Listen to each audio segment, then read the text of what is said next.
Isolation does strange things to the human mind, especially when your only company is the discarded history of terrible events. When you work the night shift in the subterranean archives of a state police precinct, you don't just feel the silence, you wear it. It settles into your bones. The air down here is heavy, constantly filtered through aging industrial HVAC units, smelling faintly of ozone, decaying paper, and the metallic tang of old electronics. My job title on paper is simply archivist, but the reality is much more surgical.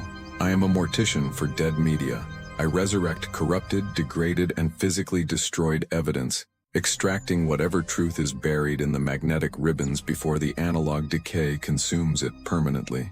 Most nights are just a slow battle against dust and time. But tonight the evidence box waiting on my metal workbench felt different. It was a heavily water-damaged, unmarked cardboard carton, sealed with brittle, yellowed evidence tape, dating back to a closed missing persons case from October 1992.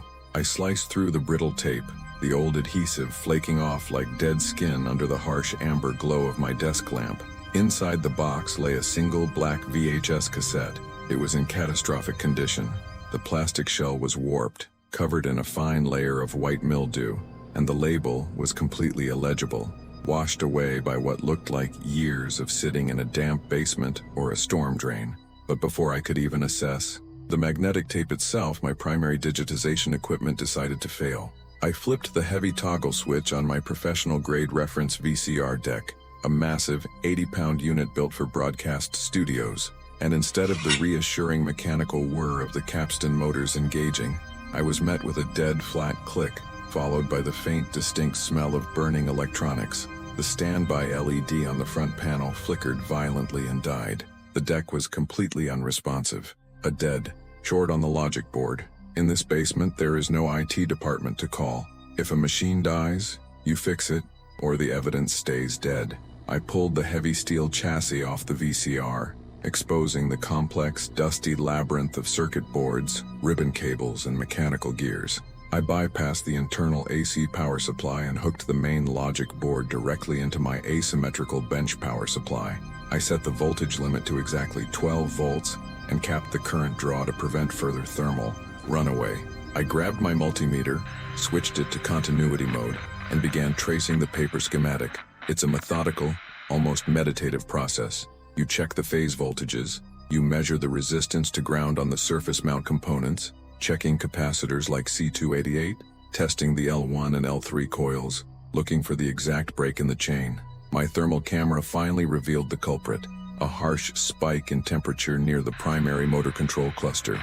I traced the dead circuit to a blown surface mount component, an L3 inductor coil near the main power controller chip. The casing was cracked, leaking a microscopic amount of dielectric fluid. I didn't hesitate. I cranked up my hot air soldering station, carefully adjusting the airflow to avoid blowing away the surrounding microscopic resistors, and focused the intense heat directly onto the damaged coil. The old leaded solder slowly melted into shiny silver pools.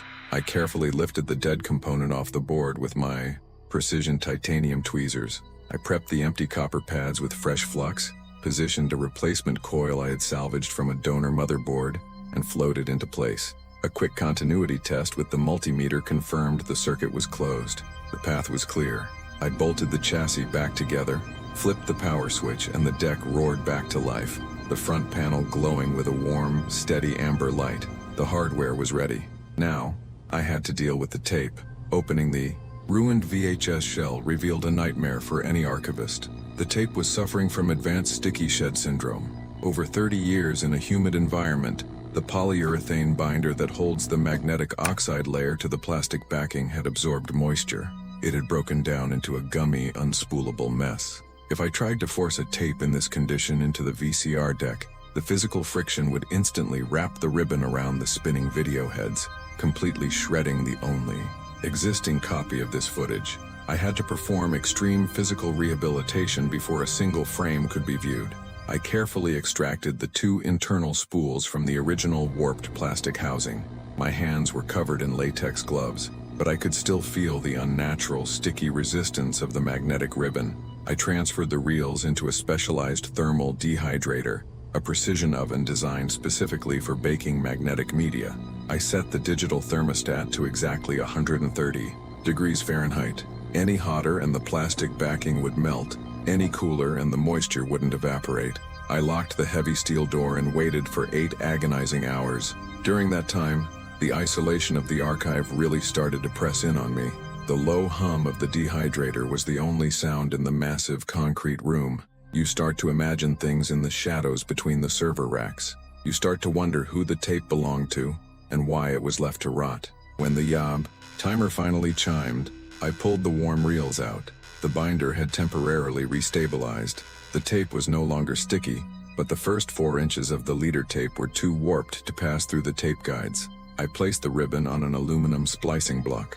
Using a microscopic razor blade, I made a clean diagonal cut, removing the damaged leader.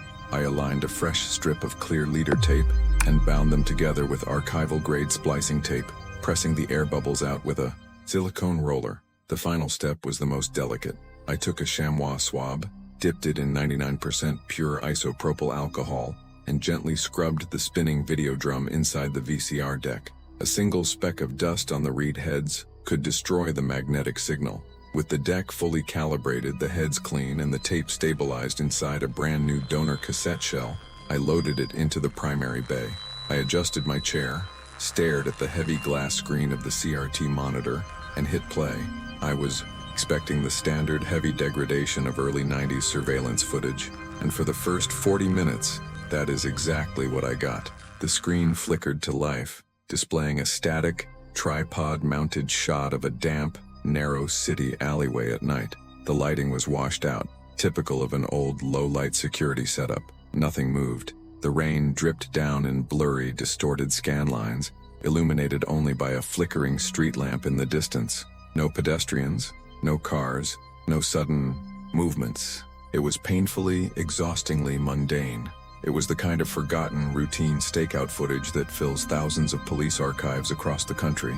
I leaned back in my chair, took a sip of my cold, stale coffee, and prepared to log the timestamp of another uneventful file. I let my guard down. I assumed the machine was just playing back reality. But right at the 41-minute mark, the tape didn't just degrade. The analog tracking violently collapsed, and the screen flooded with static, defying every law of magnetic physics I had ever studied.